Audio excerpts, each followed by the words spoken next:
আফগানিস্তানে আকস্মিক বন্যায় ৬০ জনের মৃত্যু।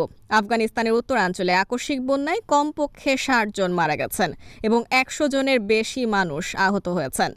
শনিবার ১১ মে দেশটির ক্ষমতাসীন তালেবান সরকারের কর্মকর্তাদের বরাতে এই তথ্য জানিয়েছে বিবিসি।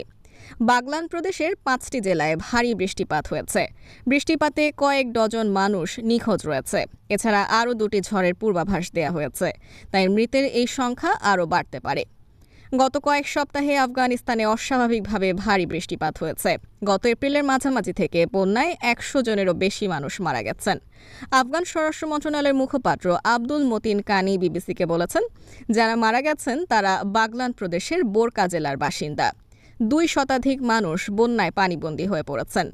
এর আগে এই কর্মকর্তা বার্তা সংস্থা রয়টার্সকে বলেছিলেন, বাগলানে হেলিকপ্টার পাঠানো হয়েছে, তবে রাতের অন্ধকারে দেখার মতো যন্ত্র না থাকায় সেই অভিযান সফল নাও হতে পারে।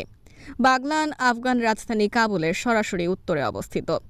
এদিকে স্থানীয় কর্মকর্তা হেদায়েতুল্লাহ হামদর্দ বার্তা সংস্থা এএফপিকে বলেছেন, সেনাবাহিনী সহ জরুরি কর্মীরা কাদা ও ধ্বংসস্তূপের নিচে আটকে পড়াদের সন্ধান করছেন। এর আগে গত মাসে দেশটির পশ্চিমে বন্যায় কয়েক ডজন লোক মারা যায়। এছাড়া প্রায় ২,০০০ ঘরবাড়ি, ৩টি মসজিদ ও ৪টি স্কুল ক্ষতিগ্রস্ত হয়েছিল।